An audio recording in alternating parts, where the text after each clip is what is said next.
selamat malam semuanya.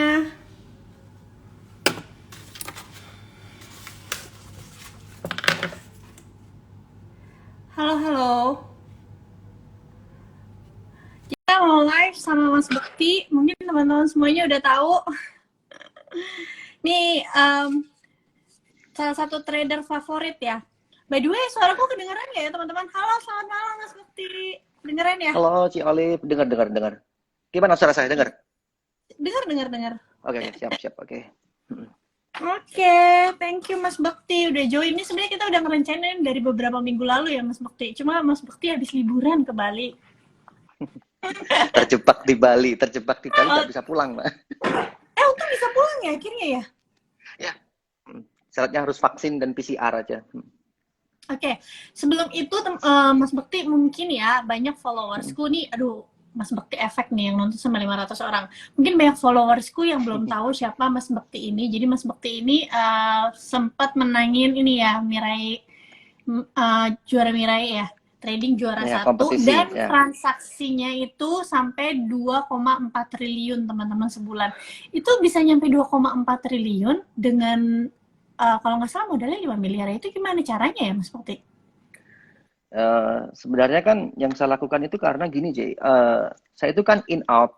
Jadi tiap hari itu mungkin bisa sampai 20-50 kali lebih. Kalau market memang ramai bisa sampai mendekati, pernah sampai mungkin range sekitar 70 transaksi ada. Jadi in out gitu. Saking aktifnya saya, dan memang semua pilihan saham bagi saya itu semuanya menurut saya bagus. Tinggal bagaimana cara kita masuknya aja. Misalnya nih, saya itu orang yang beli semua saham, baik waran. Nah, pasti ini orang yang beli true waran banyak di sini nih nanti.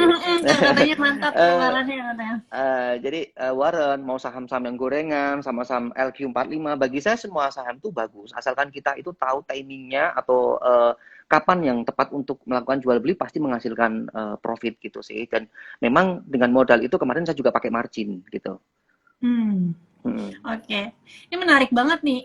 Aku baru dengar ada orang yang ngomong semua saham itu menarik itu baru Mas Bekti kayaknya. Karena biasanya kalau yang aku ketemu ya kayak investor, trader itu biasanya punya stock universe sendiri-sendiri. Jadi aku pribadi Hmm. juga gitu. Aku cuma mau masuk misalnya saham-saham tertentu Ya, yang ya. ada syarat-syaratnya. Tapi kalau buat Mas Bekti semua saham itu bagus. Berarti Mas Bekti nggak ada ketentuan dong. Emiten minimum yang harga berapa? Sebenarnya nggak ada patokan bagi saya. Tetapi saya malah justru memperhatikan dari sisi volumenya sih. Jadi ketika saham itu, kalau memang volumenya terlalu kecil nih, misalnya nih, kalau hari ini bercermin saham Warren, itu malah justru volumenya gede banget. Kita mau masuk sampai miliaran bisa. Tetapi kalau Hmm. kita lihat saham-saham yang kecil, malah mungkin yang volumenya cuma 1.000, 2.000, gitu malah justru bagi saya menakutkan. Artinya saya sendiri kalau mau ambil banyak juga susah, mau jualnya nanti juga susah. Yang paling di garis bawah ini jualnya, kalau ngambilnya gampang gitu. Tetapi kalau Iya. jualnya ini pasti kebanyak susah, maka dari itu saya menghindari saham-saham yang seperti itu gitu. Oke, benar banget. Bisa masuk, takutnya bisa masuk doang, nggak bisa keluar ya Mas Bekti ya. Benar sekali ya. Nah ini keren banget. Mas Bekti mau tanya sedikit dong. Mas Bekti itu kan dulu Mm-mm. kerja ya, sekarang udah jadi full Mm-mm. time trader gitu. Kebetulan aku kan Mm-mm. juga punya account TikTok. Mas Bekti juga tahu ya, itu banyak sekali anak-anak muda zaman sekarang, generasi milenial yang nanya sama aku, Cici bisa nggak sih sebenarnya kita tuh trading for living gitu. Nah masalahnya anak-anak Mm-mm. milenial ini kan mungkin pekerjaannya juga ada yang masih mahasiswa, terus pekerjaannya juga mungkin baru-baru. Menurut Mas Bekti sendiri, gimana sih tipsnya supaya bisa jadi kayak Mas Bekti gitu? Kalau mau jadi trader for living. Oke, sebenarnya kalau dari awal dulu saya itu kan basicnya karyawan. Bahkan di awal sendiri saya belum kepikiran menjadi seorang full time trader. Itu Hmm. pertama kali saya. Namun yang saya alami itu adalah ketika saya itu bekerja dan ternyata hasil yang saya peroleh dari trading itu lebih besar. Maka dari itu seketika waktu itu saya memutuskan artinya untuk menjadi full time trader saja. Nah, bagi teman-teman yang masih mungkin baru atau awal ini tentunya nggak seinstan itu. Pernah tadi saya bikin quote, saya upload juga di feed Instagram saya, bahwa saham itu bukan tempatnya orang malas yang bermimpi hasil instan. Harus Hmm. hati-hati, saham ini high risk, high return. Ya, ini investasi hakikatnya. Jadi banyak orang yang kadang mohon maaf mengartikan salah. Ini yang harus diluruskan mindsetnya dulu. Apalagi kalau udah di awal langsung pengen jadi full time trader atau aku pengen scalping gitu, entar dulu. Ini prosesnya cukup panjang gitu kan. Saya menyebutnya seorang dokter aja ya. Seorang profesi dokter ataupun guru, dia juga kuliah bertahun-tahun, nanti mungkin masih profesi dan lain sebagainya, dia aja menghabiskan bertahun-tahun, belum tentu lulus kuliah itu langsung dijamin masuk jadi dokter gitu kan. Terus tiba-tiba ini saham, ada orang yang pingin langsung masuk, aku pingin profit banyak, aku pingin scalping, aku pingin full time trader, entar dulu, siap nggak dengan resikonya? Bahkan saya menyebutnya sebelum masuk di saham itu harus diluruskan mindsetnya. Pikir dulu, siapkan dulu resikonya, siap nggak resikonya? Kalau udah siap dengan resiko, baru kita bicara profit gitu kan. Jadi jangan dibalik. Orang tuh banyak orang yang, saya pengen masuk saham biar profit banyak, saya biar melipat gandakan uang, biar merubah nasib saya. Bener sih, bener, tapi ada resikonya, siap nggak gitu. Nah, itu sih Ci, yang ingin saya sampaikan, bahwa untuk meluruskan mindset dulu tuh penting banget di awal. Bahwa nggak semuanya itu langsung seinstan itu, tetapi ada proses-prosesnya, tahap-tahapannya ada gitu. Oke, ini menarik. Seperti yang tadi Mas Bekti bilang, jadi dulu Mas Bekti kerja dulu, baru kalau Mas Bekti merasakan sudah secara konsisten, income dari hasil dari trading itu sudah lebih besar dari pendapatan bulanan, baru Mas Bekti memutuskan untuk keluar. Jadi teman-teman harus prosesnya dulu nih. Pertama-tama harus sudah konsisten cuan atau belum, karena konsisten cuan itu bukan berarti dalam beberapa bulan atau 1 tahun doang ya Mas Bekti, karena yang aku tahu juga Mas Bekti itu di market udah dari tahun 2006 ya. 8, Oh, 2008, iya. Hmm. Baru benar-benar Yes. jadi full time trader di tahun keberapa? 2016, 8 tahun, Mbak. Jadi Oh. 8 tahun, sorry. 8 tahun saya baru full time trader. Dan perjalanan saya Yeah. tuh memang selama, bisa dibilang selama 8 tahun, saya tuh baru menemukan semacam kayak insting atau feel-nya tuh di tahun ke-8 gitu. Jadi selama dari tahun pertama sampai tahun ke-7 itu kayak cuman datar-datar aja. Kayak cuman ibaratnya kalau ibarat saya orang bekerja, orang itu cuma dapat uang tapi habis buat biaya hidup aja gitu. Jadi belum ada wahnya gitu kan. Tapi mulai tahun ke-8 ibaratnya bisa ada wahnya gitu. Nanti juga akan saya ungkap dalam, kebetulan saya bulan depan mau launch buku, rilis buku gitu kan. Dalam buku saya tuh gini, Cik. Saya akan sampaikan sisi-sisi lain saya yang belum pernah mungkin saya ungkap di live-live sebelumnya. Termasuk kisah saya dulu waktu jadi mahasiswa, saya itu pernah jadi BPKB motor, ya kan? Utang koperasi. Kemudian uang SPP itu saya minta duluan sama bapak saya, ya kan? Dengan harapan tak masukin trading dulu, nanti bayar SPP paling akhir biar maksimal modal tradingnya. Itu teorinya. Tetapi ternyata tidak sesuai harapan dan salah besar ternyata itu. Karena waktu itu teori saya pribadi berpikir bahwa kalau saya itu utang paling bunga 1% di bank gitu kan. Siapa tahu kalau menghasilkan profit lebih di market kan lumayan. Itu keinginan kita, tapi kenyataannya nggak seperti itu. Itu justru bahaya menurut saya. Jadi nanti saya akan tunjukkan ke teman-teman semua bahwa sungai itu tuh dalam. Nggak perlu Anda mengukur kedalaman sungai itu dengan cara menceburkan diri, nggak usah. Cukup saya aja bahwa kalau mau masuk di saham jangan pakai uang panas, titik. Gitu aja. Itu penting juga nanti buat pesan-pesan buat teman-teman gitu. Karena saya yakin juga, pasti Mas Bekti juga waktu itu masih tetap bekerja, karena Mas Bekti juga pasti kan merasakan kalau kita modalnya makin gede, misalnya untuk trading atau untuk investasi, pasti kan returnnya juga makin gede ya Mas Bekti ya. Jadi kalau bisa kita jangan berpuas diri, apalagi teman-teman yang masih muda-muda nih, yang mimpinya udah full time trading, cari uang sebanyak-banyaknya dulu, nanti kalau kalian udah banyak, maka returnnya tuh bisa mengikuti. Nah itu tadi udah kejawab ya teman-teman, kebetulan banyak yang nanya ke aku nih Mas Bekti, kapan peluncuran bukunya katanya. Semoga doain saja bulan depan lah. Saya mungkin kalau bisa mungkin akhir bulan depan sudah bisa, semoga. Nanti juga ada di toko online dan Gramedia, ada di sana.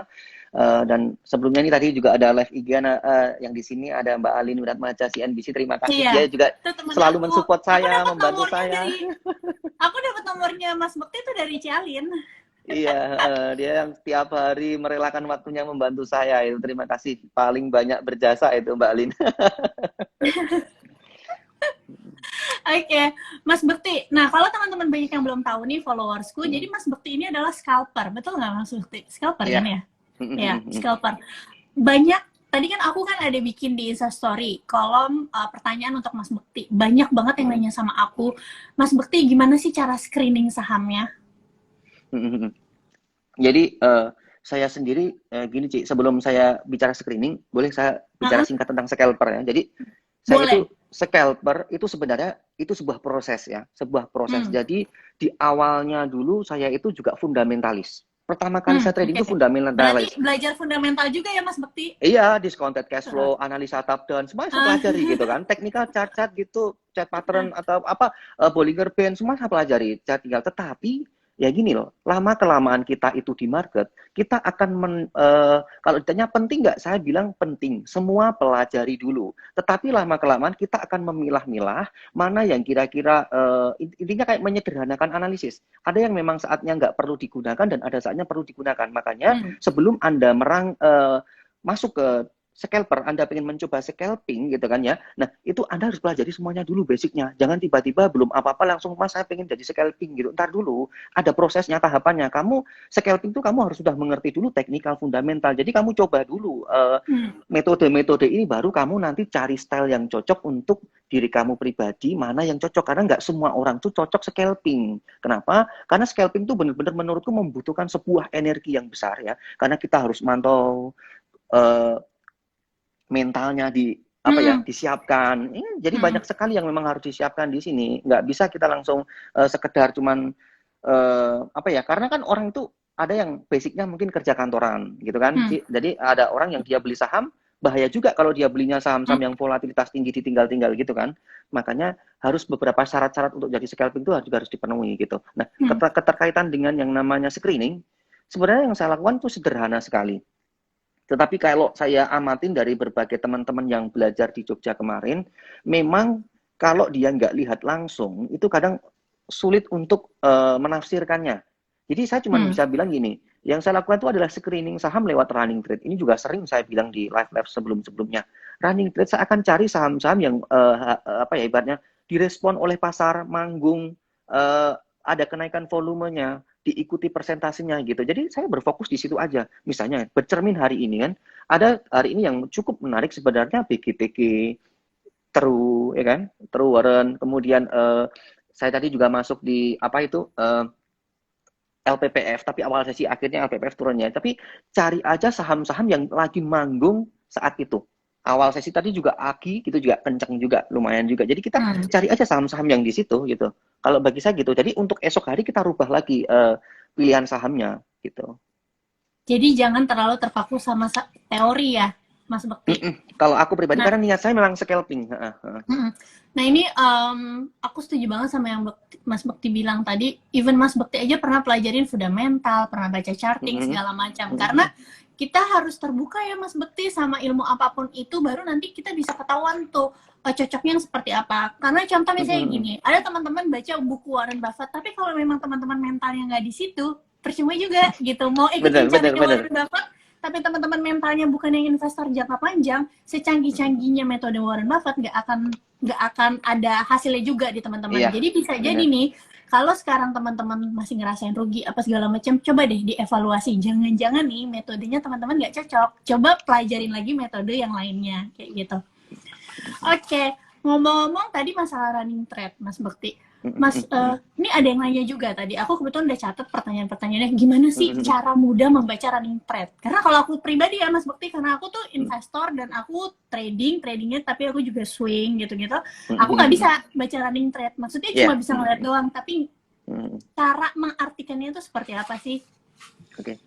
Memang kalau cara mengartikannya ini versi saya ya, Ci ya. Karena mungkin setiap orang punya cara yang unik-unik sendiri. Bahkan saya menyebutnya, mau cara apapun itu di saham, nggak masalah. Mau metode kamu, ada teman saya malah nggak lihat running trade, tapi dia bisa cuan gitu. Saya juga heran, loh kok bisa gitu kan. Padahal kalau saya nggak ada running trade, waduh saya bisa mati gitu bahasanya ya. Jadi semua orang tuh punya cara-cara unik. Nah, kalau untuk screening running trade pribadi seperti saya tuh sebenarnya yang saya lakukan adalah simple, Ci. Memang gini, kalau kita mau niatnya memang mau scalpingan, kita harus punya waktu dulu nih. Satu hari misalnya, hari ini saya free, nggak ada kegiatan gitu kan. Biasanya karena kalau misalnya setengah hari, misalnya sesi 2 saya ada kegiatan, biasanya saya cuman akan saya kosongkan. Karena saya nggak mau tinggal-tinggal di acara mana-mana gitu.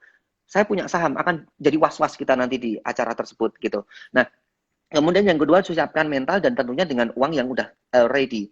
Saya selalu berprinsip kalau scalpingan tuh selalu harus punya cash gitu. Jadi cash itu karena jangan sampai kalau misalnya ada momentum, ada kesempatan di saham tertentu, kita selalu bisa ambil gitu. Jadi kalau ditanya saya tuh kecantol apa enggak, saya nggak pernah kecantol karena saya disiplin cut loss juga.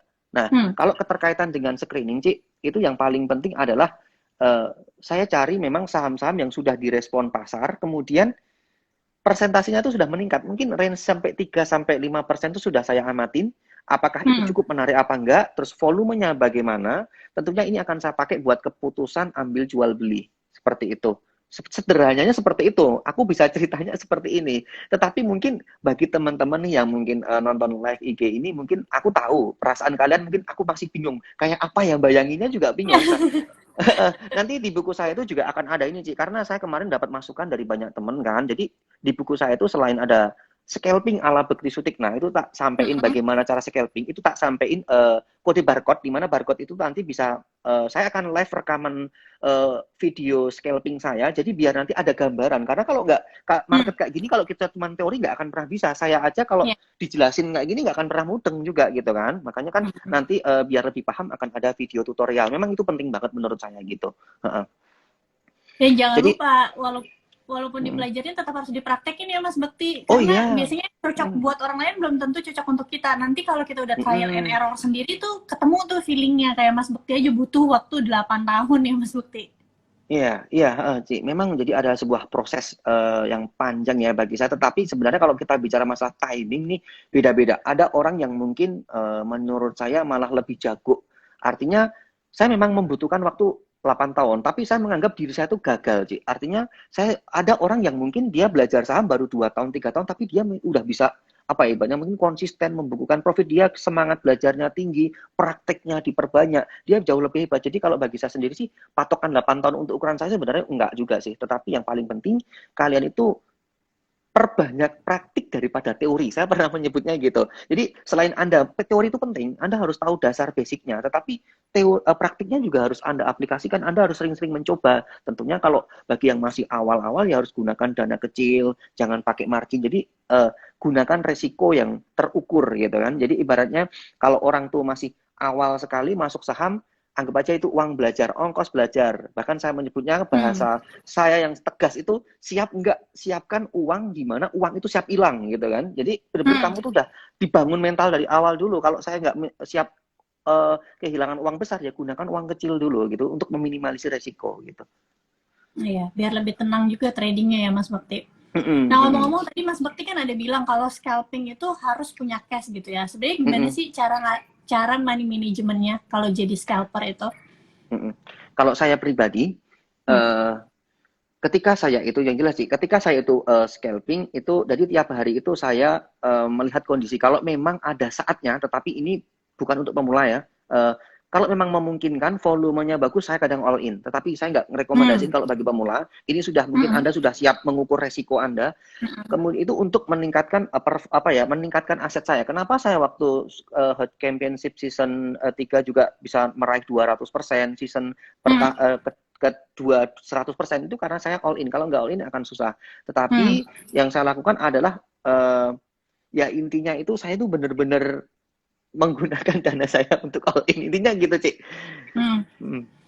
Nah, mungkin nih Mas Bekti, seperti Hmm. yang tadi Mas Bekti bilang, kalau pemula jangan gitu. Gimana sih Hmm. cara melatihnya gitu? Supaya punya Hmm. mental, jadi kayak Mas Bekti gitu. Supaya mindsetnya bisa terbentuk seperti Mas Bekti gitu. Apa aja sih tipsnya? Hmm. Tipsnya ya pergunakan dana uang kecil, kemudian kalau profit jangan lupa ditarik. Hmm. Jadi yang saya lakukan saat ini gini loh. Saya pernah mengibaratkan kalau misalnya nih Ci Olive nih ke mall gitu kan. Hmm. Eh, kalau bawa sama suaminya, itu kalau Hmm. sama anaknya, kalau misalnya bawa uang 10 juta, Anda mau jajan-jajan di mall, enggak masalah.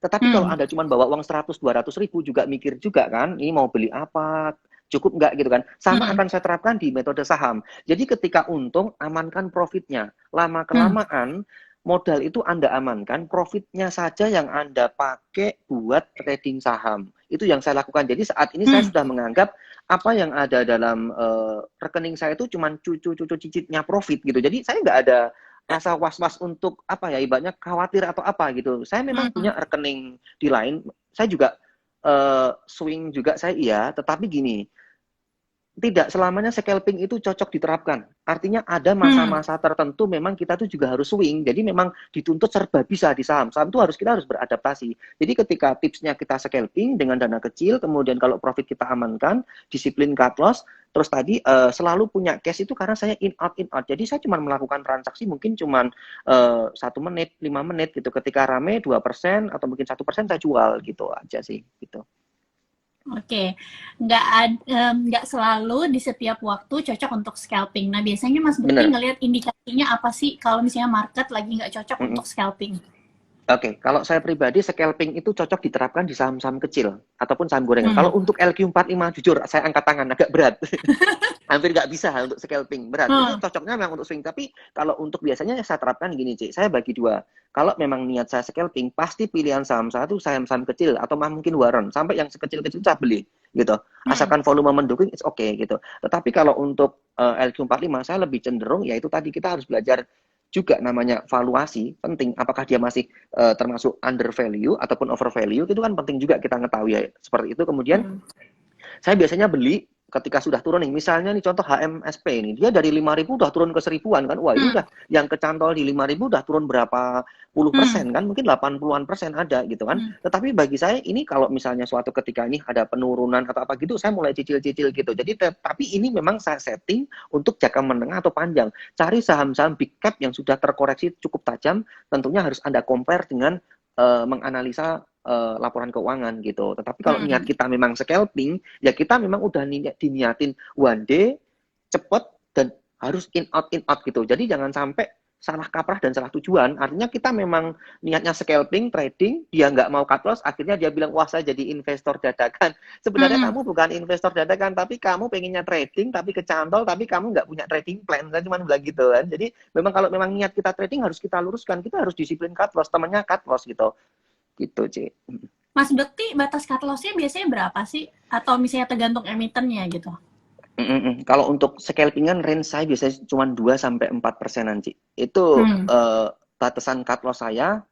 Kenapa kok saya nggak 1% atau kena 1%-an? Karena kalau 1% itu takutnya kan dia baru turun dikit, siapa tahu nih ada balik gitu kan. Nah, Hmm. jadi range 2-4% itu kalau saya untuk scalpingan. Tentunya scalping ini akan berbeda dengan teknik swing. Kalau swing nggak Hmm. bisa, dia biasanya lebih lebih jauh. Kalau Hmm. swing pendek gini ya nanti boncos terus gitu kan. Jadi dia mungkin bisa akan menentukan mungkin bisa sampai 7 atau 10% atau mungkin dia berdasarkan chartnya. Kalau mungkin sudah jebol di area supportnya dia mungkin baru cut loss gitu. Hmm. Tapi kalau scalping saya cuma batasannya seperti itu. Kalau untuk take profit saya kurang lebih juga seperti itu, disiplin gitu kan. Jadi range 2 sampai mungkin 3-5%-an itu saya batasan saya untuk take profit. Tetapi kalau yang namanya profit saya lebih apa ya ibaratnya mungkin agak sedikit saya lepas. Maksudnya kalau memang menurut saya masih punya potensial tinggi ya sudah biarin aja not bad gitu. Nggak harus kita langsung disiplin naik 2%, 3% mesti harus dijual. Nggak harus. Tetapi kalau memang Hmm. dirasa masih potensial naik ya kita tunggu nggak apa-apa. Tetapi kalau yang namanya cut loss Hmm. untuk scalping saya wajib disiplin. Kenapa? Karena itu perlindungan aset gitu. Saya akan cerita nanti di buku ada seorang teman saya yang sudah cerita ke saya dan saya udah izin sama beliau, 2 orang ya. Yang pertama dia cerita punya saham NV. Wah, ini dia punya saham Hmm. NV dari harga 1.700-an dan nggak di cut loss sampai sekarang, tentunya bisa dibayangkan lah kayak apa. Hmm. Kemudian saya juga punya teman dia punya saham dari tahun 2008. Ini saya juga Hmm. udah seizin dia untuk saya tampilkan di buku saya. Dia punya saham friend, bahkan friend itu sempat kasusnya reverse stock, artinya pengurangan lembar saham namun harganya akan jadi Hmm. naik itu. Dia masih kecantol di harga 1.000. Saham-saham Bakri juga masih banyak nyantol di sana. Jadi Hmm. ibaratnya selama mungkin perjalanan 10 tahun ini layaknya kayak nggak dapat apa-apa. Nah, maka dari itu saya pernah bilang sama teman-teman, saham ini bukan tempat orang males yang bermimpi hasil instan. Kenapa? Kalau kita cuma sekedar beli, nggak kita analisa, nggak kita batasin dengan cut loss, bahayanya seperti ini. Bisa 10 tahun lebih loh nyantol uang Anda. Anda nggak bisa Iya. apa-apa, nggak dapat profit. Nah, ini resikonya. Makanya kalau namanya cut loss, saya itu pasti disiplin gitu. Ya, jadi cut loss itu penting apalagi buat teman-teman trader ya, nih banyak yang baru-baru mungkin mau jadi trader tapi kalau disuruh cut loss nggak berani gitu karena Ya, ngerasanya duit beneran hilang kalau di cut loss. Padahal teman-teman di situ ada opportunity cost namanya. Kalau kalian nunggu lebih lama, siapa tahu kalau kalian cut loss, kalian punya kesempatan di saham lain dan sebenarnya bisa balik gitu lebih gede. Karena kita biasanya kalau trading itu kan ada yang namanya risk reward teman-teman. Kalau kalian misalnya nih contoh batas cut loss kalian di satu saham dari support misalnya minus 3%. Kalau kalian cut loss di situ tapi kalian nanti bisa nemuin saham yang potensial bisa naik 10%, kan ujung-ujungnya kalian masih profit 7% gitu ya Mas Bukti ya. bener banget sih, bener banget. Makanya saya selalu menegaskan bahwa cut loss itu penting banget. Itu ibaratnya rem kita gitu. Iya. Oke, kalau misalnya kayak taking profit seperti yang tadi Mas Bekti lihat, Mas Bekti juga lihat pas lagi di market seperti apa kalau ternyata tadinya Mas Bekti mau TP 4%, tiba-tiba ternyata sahamnya tambah rame ya pasti masih bisa lebih panjang lagi ya, Iya, Mas benar. Bekti.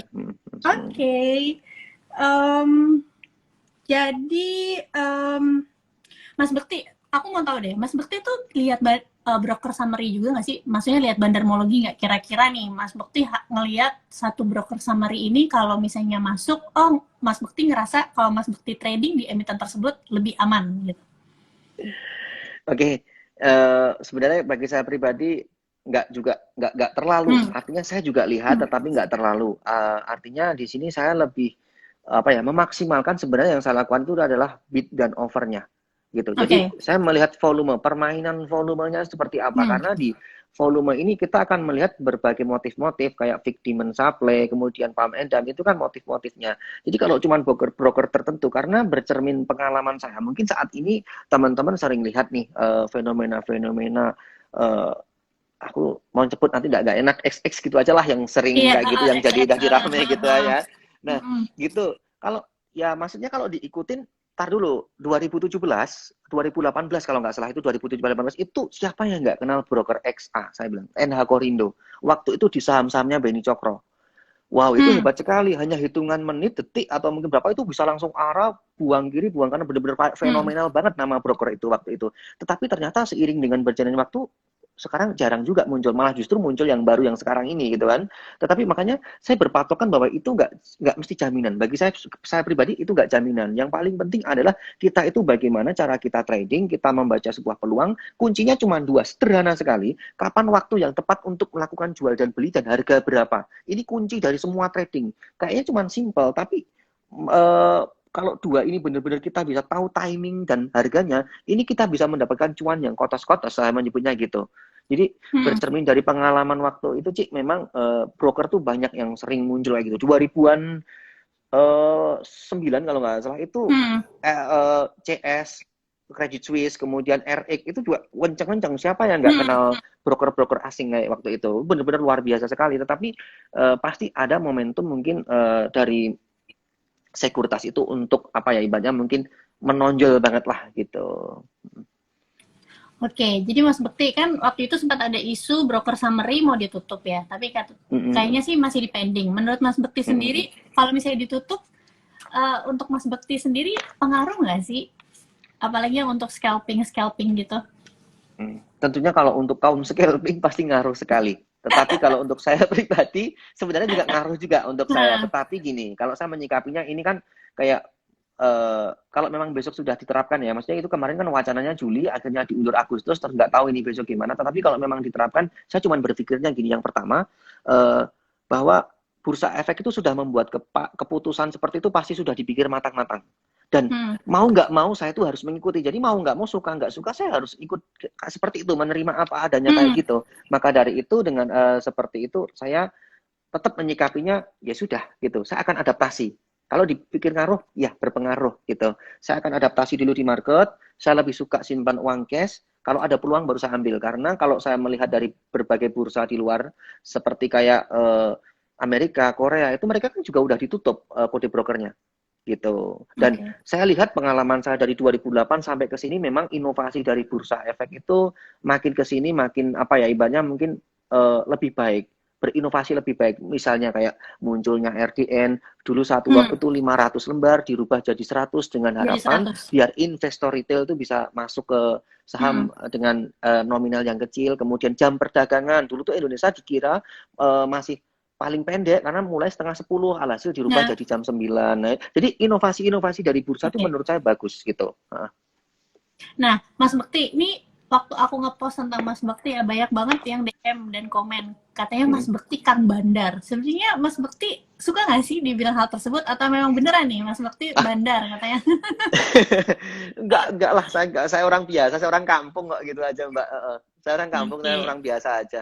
Cuma trading biasa aja, saya nggak ada yang istimewa, nggak ada wawahnya aja gitu aja. Trading yang saya lakukan ada trading, saya nggak punya koneksi sama siapa-siapa, saya nggak punya Hmm. grup atau apa, saya nggak punya grup yang Hmm. harus goreng sama, enggak, saya trading sendiri bener-bener. Itu bisa dipertanggungjawabkan, mungkin tanya teman-teman saya yang di Jogja itu yang sering trading bareng itu, saya nggak punya grup atau apa, enggak gitu.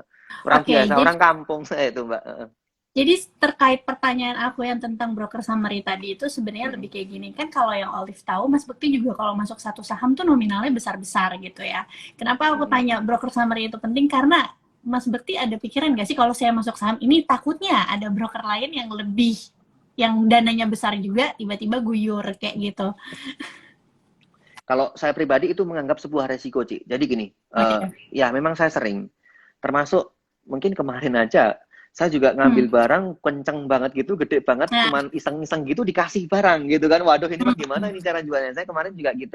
Nah, tetapi bercermin dari pengalaman saya seperti itu bahwa yang paling penting saya tuh selalu berprinsip, saya sudah siap dengan resikonya.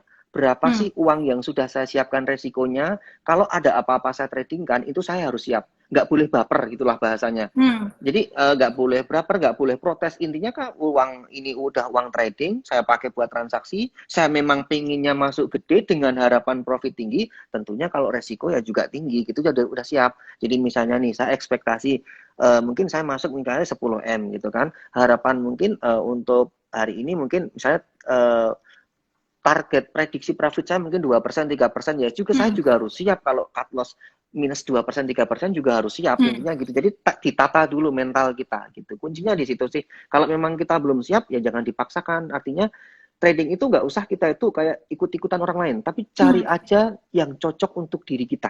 Nah, itu yang Hmm. paling penting. Jadi tapi nggak salah di awal, silahkan kalau Anda mau belajar sama siapapun, metode apapun, pelajari dulu semuanya, baru nanti terapkan ke diri Anda. Karena background, kondisi keuangan, ilmunya atau pengalamannya itu setiap orang beda-beda. Jadi harus cari yang cocok untuk diri kita gitu. Oke, suka Hmm. banget nih sama statementnya Mas Bekti. Background orang Iya, itu beda-beda. Ada orang yang sibuk kerja ya Mas Bekti, ada yang orang bener. memang di rumah aja bisa dari laptop Mm-mm. mantau kerjaannya. Jadi pasti beda-beda. Kita nggak bisa Mm-mm. paksain juga kalau orang yang kerja harus scalping ya, Mas Bener. Bekti. Mm. Nah, mau tanya dong Mas Bekti, sehari masuk berapa saham ya Wah, kalau ini biasanya? banyak sih. Kalau mungkin omsetting saya bisa sampai 50-100 M bisa gitu. Rata-rata kan kemarin kalau saya kompetisi aja itu kan variatif sih. Mungkin kalau di rata-rata 5 minggu itu kan saya bisa sampai omset 2,4 T. Kalau di rata-rata kan 100 M per hari. Tetapi Nggak, cara maksudnya di mengartikan berapa saham itu biasanya sehari? Di berapa saham? Satu saham kah atau 5 saham kah? nggak pernah tak hitung, Cik. Bener-bener Oh, tergantung oke. kondisi. Kalau ada yang rame ya saya rame bisa sampai mungkin bisa 10 sampai 20 saham bisa gitu. Tapi kalau memang lagi sepi bagi saya, Oh. ya saya nggak akan trading juga. Hari ini saya tadi Hmm. cuman LPPF, Truwaren, paling cuma ada 5 jenisan kalau nggak salah hari ini gitu. Saya Hmm. nggak banyak-banyak hari ini gitu. Karena memang IHSG juga merah kan, jadi saya nggak Hmm. terlalu ambil yang gede-gede, nggak, saya lebih cari aja yang mana yang paling rame di situ, ya sudah kita fokus di situ gitu. Hmm. Hmm. Oke, Mas Bekti, tadi aku mau nanya, nanti dulu lupa saking terkesimanya lihat Mas Bekti soalnya. Aku mau nanya jadi lupa loh. Apa ya tadi pertanyaannya? Oh, tadi Mas Bekti kan bilang Mas Bekti punya rekening lain katanya. Jadi kalau Hmm. misalnya udah cuan, Hmm. diambil pokoknya terus ditaruh di rekening lain. Nah, ini rekening Hmm. lainnya tujuannya untuk apa ya Mas Bekti kalau boleh tahu? Saya pakai 5 sekuritas gitu kan. Wow. Jadi tapi cara ya Tuh, kan. jadi teman-teman jangan cuma fokus sama YP karena Mas Bekti pakai sekuritas. Ya, jadi tapi memang scalping saya kan kebanyakan di YP sih gitu. Nah, Tapi ada lain yang juga lain gitu. hmm. Tapi yang saya tekankan gini, Cik, yang paling penting bahwa saya tuh menganggap gini loh. scalping di rekening scalping trading saya ini, itu saya pergunakan kayak ibaratnya saya tuh ngambil uang bursa dengan cara trading. Saya trading, kemudian saya dapat profit secara berkala, mungkin bisa kadang mungkin 1 bulan, 2 bulan itu saya amankan. Jadi nggak tiap hari saya withdrawal, karena kan kadang ribet dan ribet juga kan. Jadi menurut saya mungkin saya akumulasi dulu, kemudian saya withdrawal, itu saya simpan juga sebagian di rekening, beberapa rekening tabungan untuk dana darurat atau mungkin kalau ada apa-apa itu kan penting juga kan. Kemudian yang lainnya saya simpan ke rekening efek. Nah, rekening efek itu kebanyakan kalau saya sekarang saat ini saya kosong, artinya posisi cash mengendap. Nanti gini Bekti, kalau kamu seperti itu nanti kamu rugi loh, nggak rugi. Saham itu kita itu pinter-pinternya harus cari peluang kapan yang tepat untuk melakukan jual beli. Misalnya pas ada pandemi COVID kemarin ya kan, saya termasuk orang yang selamat dari badai hantaman itu. Kenapa? Saya ready cash di belakang, ibaratnya saya itu punya bom di belakang. Ketika justru malah saham-saham fundamental bagus, blue chip gitu turun dalam, murah, kapan lagi kita bisa beli ASII harga 3.800, BRI harga 2.200 gitu kan? 2.200. Nah, saat itulah saya mulai mencicil untuk memasukkan uang saya untuk, memang saya setting ini untuk jangka menengah gitu kan. Dan rekening scalping saya waktu kena COVID masuk Indonesia, IHSG drop itu sampai disuspend itu selamat. Kenapa? Karena saya udah menerapkan disiplin range 2-4% saya cut loss. Jadi begitu saya beli kok tiba-tiba rontok dan minus 2-4%, saya akan banting kiri. Pengecualian kalau misalnya tiba-tiba ada seseorang broker tertentu buang barang dengan tekanan yang tinggi, tiba-tiba mungkin berstep-step langsung 5%, 6% dan udah kelihatan hilalnya di ARB 7%, saya tetap nggak mau toleransi, langsung saya banting ke kiri semuanya. Resiko saya siap. Tetapi malah seketika waktu itu saya selamat gitu. Jadi saya termasuk orang yang salah satu yang selamat badai hantaman COVID kemarin waktu IHSG drop itu. Dan kelebihan menurut saya, kelebihan scalping, karena kita itu disiplin cut loss, maka akan selamat. Tetapi mungkin kayak swing atau investor yang mungkin niatnya long term, pasti ada beberapa orang, aku bilang nggak semuanya, ada beberapa orang yang dia kecantol karena udah nggak berkutik, semakin turun ya pasrah gitu, atau mungkin suatu ketika dia akan mungkin menggunakan metode average gitu. Jadi gitu saya pisah, Cik. Nah, tadi menarik nih, Mas Bekti kan ngomongin dana darurat, berarti teman-teman di sini harus digarisbawahi bahwa Mas Bekti sendiri juga punya dana darurat. Kira-kira Mas Bekti tuh udah nyiapin untuk berapa lama ya dana darurat Mas Bekti?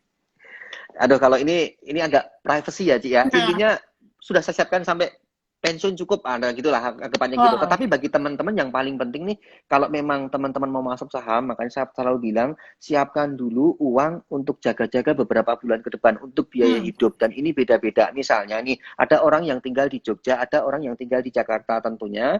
Kebutuhan hidupnya kan berbeda. UMR Jogja sama Jakarta kan beda gitu kan. Siapkan kalau saya menyarankan 1 tahun. Tapi kalau 1 tahun terlalu banyak dan mungkin wah udah duit saya cuma segitu Mas, nggak bisa kalau 1 tahun, ya udah mungkin per 3 bulan atau 4 bulan siapkan dana darurat dulu, disimpan di rekening tabungan, sisanya Anda pecah-pecah juga. Anda juga jangan lupa nih, investasi kesehatan itu penting, asuransi jangan lupa juga gitu kan. Kemudian baru investasi saham, Anda trading saham itu, jadi Anda menggunakan uang yang benar-benar Anda juga udah punya siap di belakang, seandainya saham Anda ini mungkin minus atau mungkin turun atau seperti apa gitu, Anda udah punya biaya hidup gitu. Oke, Mas Bekti, ini ada yang nanya ya. Mas Bekti biasanya kalau jual beli saham ada jam-jam tertentu nggak sih?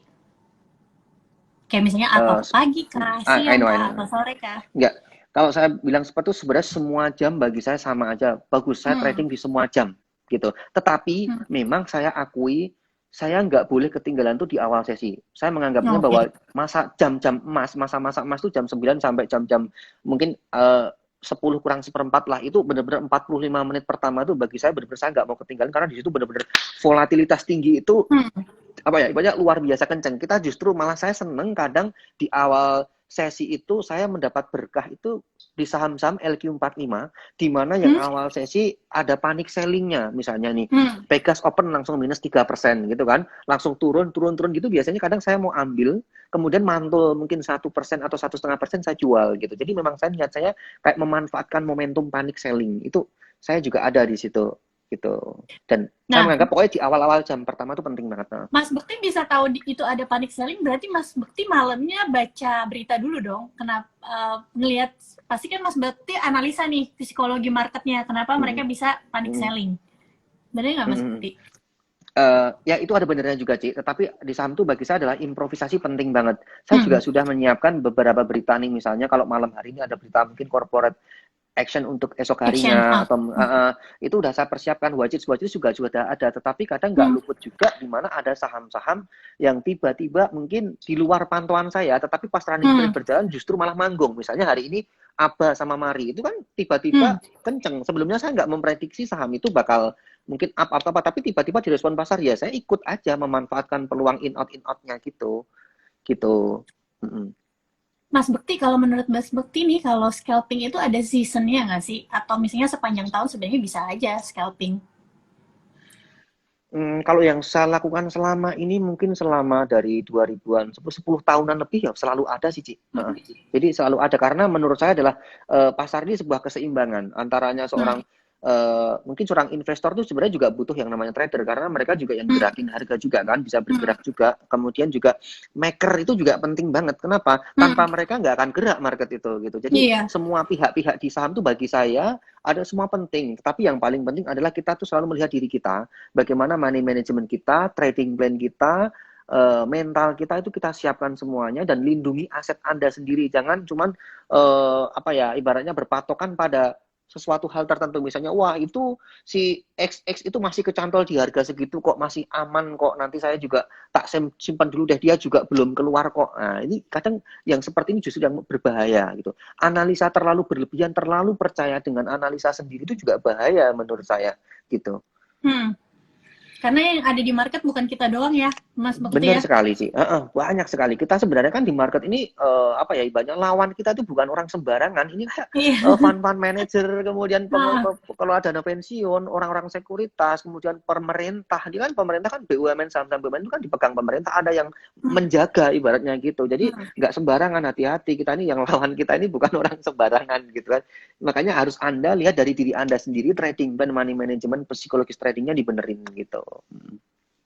Oke. Nih, Mas Bekti, kita jawabin pertanyaan ya.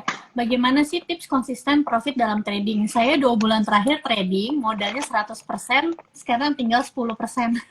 Waduh.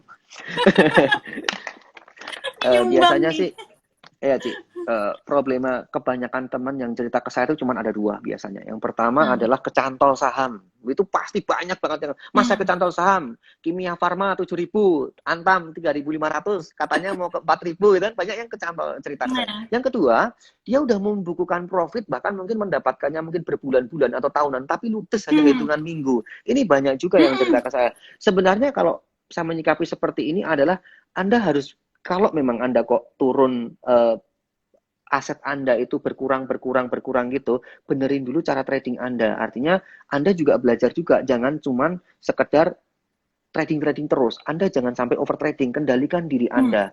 Anda juga harus buka kembali buku-buku Anda tentang trading saham. Siapa tahu dengan buku itu adalah, katanya kan buku itu adalah jendela dunia. Jadi Anda harus hmm, juga baca buku rajin. Gimana ceritanya kita itu bisa tahu harga teoritis right issue kalau kita nggak pernah belajar buku? Nggak mungkin gitu. hmm, Banyak orang yang kaget cerita juga sama saya, Mas kok di porto saya ada friend R, ini apa ini Mas? Nah, karena kamu hmm, nggak pernah baca buku gitu kan, makanya hmm, jangan di saham tuh hanya jangan cuma sekedar trading, tapi tetap Anda harus baca buku. Nah kaitannya dengan aset yang udah turun banyak segitu, uang 100 juta anggap aja tinggal 10-an juta itu ya, hmm, ini kalau menurut saya nggak tahu sebelumnya Anda trading di saham apa, Anda pakai margin apa enggak, kok bisa turun secepat itu saya juga nggak hmm, tahu. Tapi yang ingin saya tegaskan bahwa kalau Anda memang mau trading itu step by step. Kalau memang masih awal ya gunakan uang yang terukur dulu, belajar dulu. Apalagi kadang banyak ada orang yang keliru buy dan sell-nya itu juga masih keliru. Jadi yang saya sarankan cuman apa ya, disiplin cut loss. Saya cuma sering bilang disiplin cut loss kalau profit selalu aman kan untuk melindungi aset Anda. Dan yang Anda lakukan adalah kalau Anda nggak pernah disiplin cut loss, Anda cuma beli HUT terus tiba-tiba turun 10%, 20%, hmm, 30 sampai 50%, semakin turun seperti itu membalikan uang Anda semakin sulit. Anda uang hmm, 100 juta tinggal 10 juta. Anda cuma mau BIP uang 100 juta, Anda butuh 900%. Ini nggak mudah Hmm. juga untuk di saham bisa 900%, ya kan? Itu biasanya Iya. penyebabnya mungkin kalau saya analisa dari 100 juta ke 10 juta itu dia mungkin nggak disiplin cut loss. Gitu. Hmm. Oke. Gitu sih, Cik, dari saya, Itu Cik. makin dalam juga biasanya psikologinya makin keganggu ya Mas Bekti, apalagi kalau yang masih Bener baru-baru banget. gitu. Bener banget. Soalnya Bisa-bisa nggak kita bisa tuh kalau tidur. di market tuh, iya, kalau di market kita pengennya bisa bertahan lama kan ya Mas Bekti, jangan sampai cuma satu Bener. tahun doang habis itu Mm, kapok gitu. mm, mm. Oke, Mas Bekti, aku mau tanya dong Mas Bekti tuh ada nggak sih niatan mau pensiun jadi trader? Pensiun. Sebenarnya, kalau saya Nah, merasa gini, Cik. Selama saya bisa melakukan di nah, market, dan mungkin saya masih punya dikasih kesempatan, dikasih kesehatan, dikasih hmm, kesempurnaan seperti ini, mata masih bisa melihat, masih beraktivitas, saya cuma pengen tetap melakukan. Saya akan cari ibaratnya, apa ya, ibaratnya mungkin, ya ibaratnya cari uang sebanyak mungkin aja gitu, saya akan hmm, simpen, saya akan investasikan kembali, saya akan bahagiakan bagian keluarga, dan mungkin semoga bisa membantu orang sekeliling juga nantinya gitu. Tapi kalau ditanya seperti itu ya, saat ini saya sudah menerapkan, bahkan mungkin ada tahapannya ya, mungkin apa ya, untuk trading for fun gitulah. Jadi kayak rasanya kalau hmm, di rumah walaupun punya uang, punya kesehatan, punya waktu gitu, tapi kalau cuman suruh nonton TV tidur gitu juga nggak bisa. Tetap kadang aku pengen aja trading, hmm. walaupun tradingnya cuma sekedar fun aja. Kadang ngobrol sama temen, kita trading buat ini, tetapi sudah nggak ada baper-bapernya gitu. Gitu sih, Cik. Udah Kalau keinginan passion ya pensiun ya, soalnya, nah, bener-bener, udah passion. udah passion. Iya. Mas Bekti, aku kan nonton di IG live-nya Ci Alin. Mas Bekti Mm-mm. tuh katanya punya saham-saham yang dibeli memang tujuannya nanti untuk dapat passive income dari dividen. Apakah Mm-mm. benar? Iya, tetapi saat ini saya memang masih posisi cash, jujur, Cik. Artinya Oke. memang itu saya punya Tapi ada gambaran rencana ke seperti itu. situ ya? Hmm. Oh, pasti, pasti. Memang itu tujuan hidup saya seperti itu. Jadi saya itu cuma trading sekarang ini untuk nyari uang saya. Kan ada orang nih, Hmm. orang yang bekerja, dia kumpulkan untuk diinvestasikan. Kalau saya dari trading ini saya ambil, ini saya pakai buat investasi untuk passive income gitu. Nah, sebenarnya kalau saya untuk pilihan passive income saat ini saya cuma menyorotinya simple. Carilah produk yang dimana itu tuh masih eksis mungkin berapa puluh atau Hmm. mungkin ratusan tahun ke depan. Tentunya kalau saya sih adalah sektornya biasanya food, makanan. Kenapa? Hmm. Siapa sih kalau orang tuh kalau nggak makan ya mati gitu kan bahasanya. Jadi Iya. kita cari aja produk makanan yang ketergantungan. Jadi benar-benar ada misalnya kayak ICBP, mungkin Indofood gitu kan, Unilever. Hmm. Cuman Anda juga Hmm. nggak bisa langsung kata-kata saya ini diterjemahkan mentah, wah besok langsung beli gitu. Jangan. Iya, iya, Anda iya, juga iya, harus iya, melihat iya. valuasinya, Hmm. kondisi IHSG, kapan lah cari timing yang benar-benar tepat, yang mungkin menurut hitung-hitungan tuh dia masih tergolong murah gitu. Dan belinya juga langsung, jangan langsung pure gitu. Anda juga Hmm. siapin mungkin sepertiga dari Anda, aset Anda. Misalnya saya punya uang 1M, saya ingin belikan ICBP nih, ICBP kan ya. Hmm. Step by step mungkin Anda ecer jadi 4 atau 3. Jadi misalnya Anda beli dulu cicil. Kalau besok turun misalnya 10% atau berapa, cicil lagi. Kalau turun lagi, cicil lagi. Nanti kan semakin average akan semakin turun gitu. Gitu Oke. sih, Cik. Iya. Mas Bekti kalau misalnya bikin trading plan tuh kapan sih? Malam atau?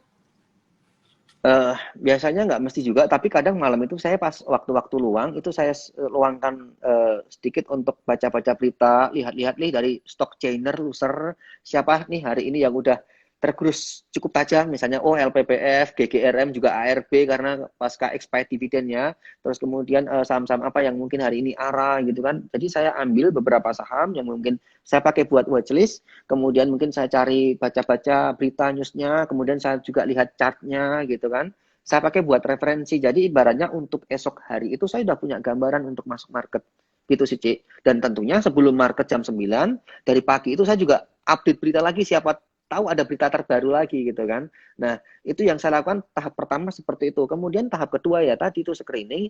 Kadang malah justru banyak saham yang tiba-tiba di luar analisa saya, selama market Mm-mm. perdagangan berjalan, itu ada saham-saham yang memang udah tiba-tiba direspon pasar, manggung gitulah bahasanya. Saya ambil gitu. Oke. Nah, ini ada pertanyaan nih, Mas Bekti. Kalau misalnya kita udah nentuin nih hit targetnya mau TP di berapa, tapi belum nyampe target, malahan turun, gimana ngatasinnya? Hmm, ya kalau seperti itu ya saya lakukan adalah ya jual. Kalau saya pribadi ya, Jual kalau ya. memang niatnya untuk trading Sesimpel ya, itu iya ya, jual. Mas Kenapa? Bekti? Iya, simple. Saya simple. Karena apa? Kalau kita terlalu yakin dengan analisa kita, iya kalau naik.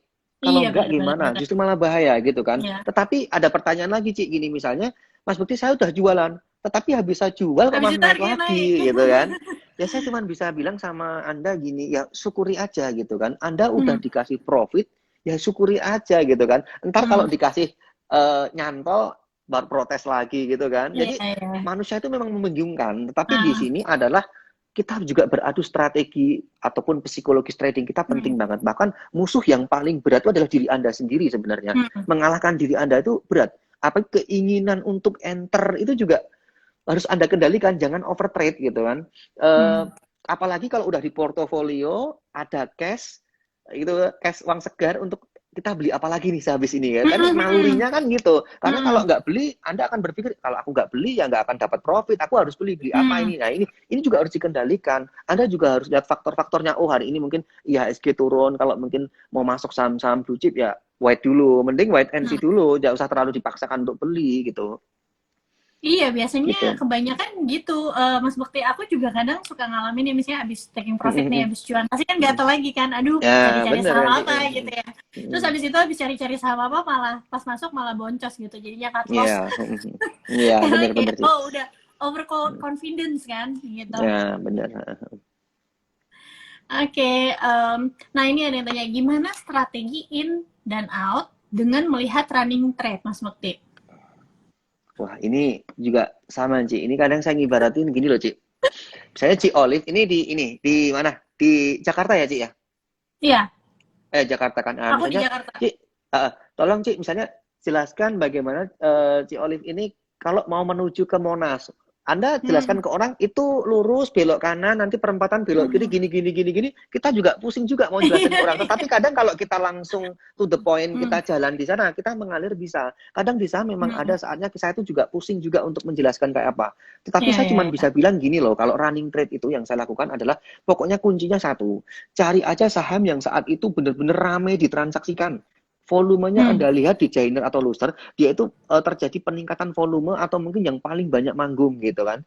Ya misalnya kalau bercermin hari inilah, mungkin akhir sesi tadi ada Mari, Aba, kemudian ada saham-saham kayak, yaitu kalau untuk Warren tentunya hari ini volumenya pasti gede banget. Saya cuma masuk di saham-saham yang volume gitu.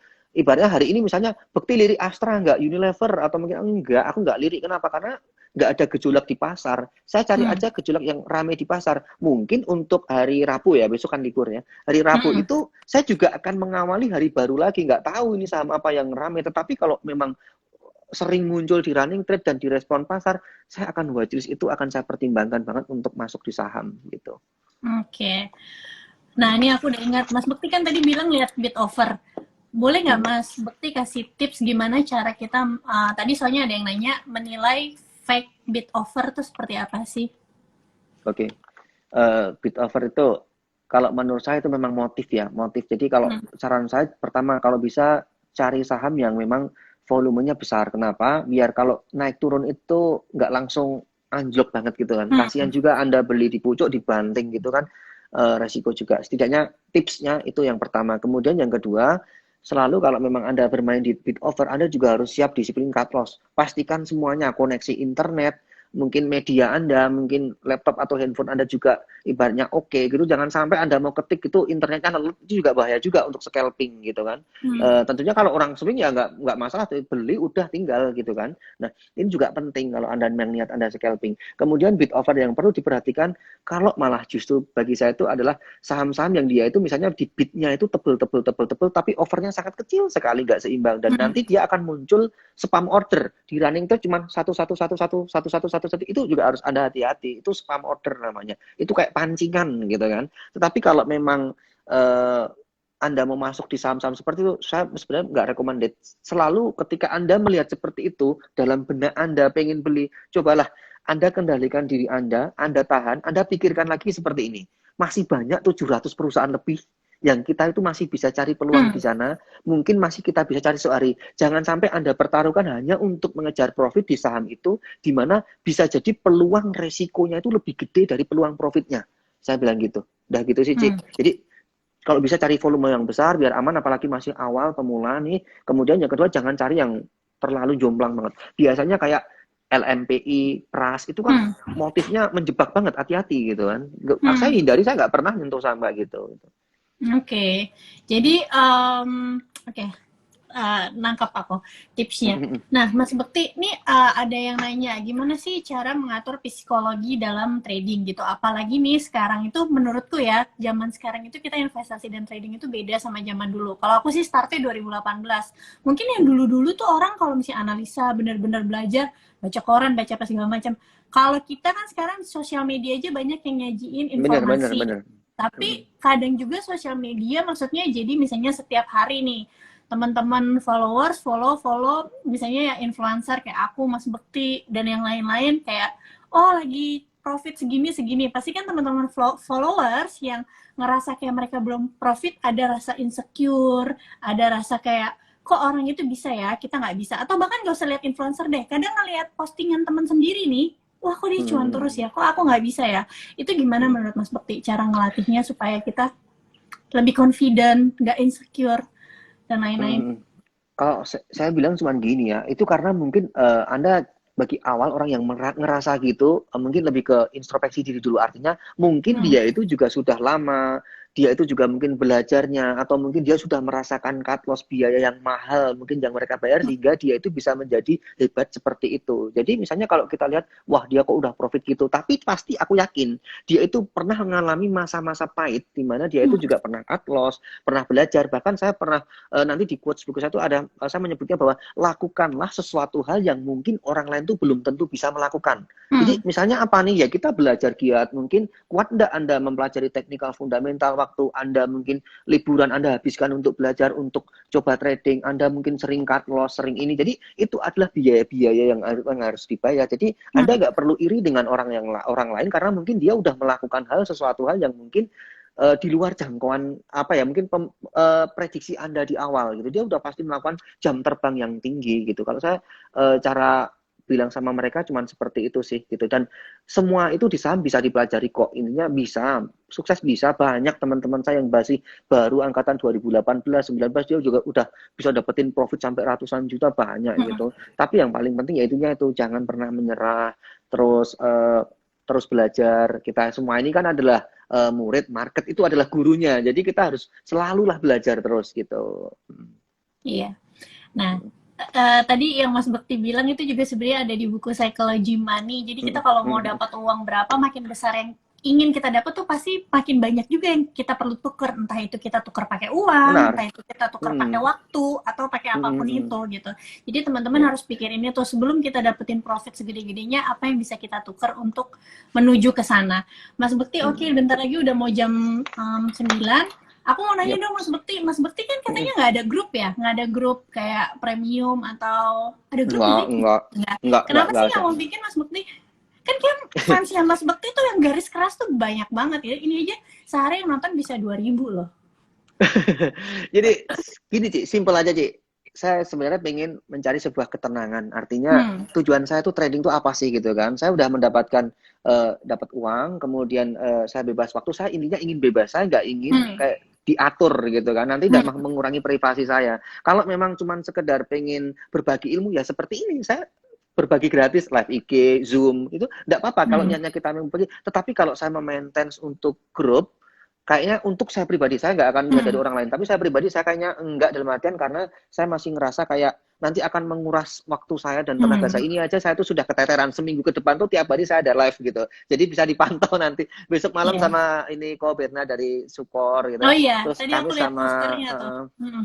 kami nanti sama Yusuf Mansur, Ustadz Yusuf Mansur juga nanti Oh, gitu. oke Jadi oke oke. beberapa minggu ini bisa dipantau untuk belajar. Jadi kalau memang niat saya pengen banyak edukasi ya saya seperti ini edukasi gratis. Hmm. Mungkin kalau besok udah nggak pandemi ya, ini juga saya jawab nih banyak sekali yang DM sama saya, banyak yang pengen bertanya ke saya Mas Bekti, boleh nggak kalau saya main ke Jogja gitu. Jadi saya Hmm. bilang mohon maaf teman-teman, ini karena masih COVID, PPKM saya nggak Hmm. enak. Saya belum bisa. Bahkan saat ini saja saya nggak trading di rumah. Saya itu tiap hari ke Hmm. tempat kos teman saya itu. Kenapa? Di Hmm. rumah saya nggak enak kalau trading menerima tamu gitu. Jadi cuman ada beberapa teman yang memang trading sama saya, tapi cukup itu dulu karena roomnya aja nggak memungkinkan. Jadi saya mohon maaf belum bisa terima tamu lagi. Tapi kalau memang niat Anda pengen belajar, sharing sama saya itu orangnya welcome. Boleh. Tapi nanti kalau udah kondisi nggak kayak gini kan masih takut juga kan saya kalau terima banyak tamu nanti tidak malah jadi gimana-gimana jadi hal-hal Iya. yang negatif gitu. Tetapi hakikatnya seperti itu. Nah, makanya saya menerbitkan buku atau mungkin live IG seperti ini biar saya itu pengen membagi pengalaman gratis saya seperti ini. Jangan pernah Anda berpikir, wah, Bekti itu buat buku paling cari profit. Enggak sama sekali.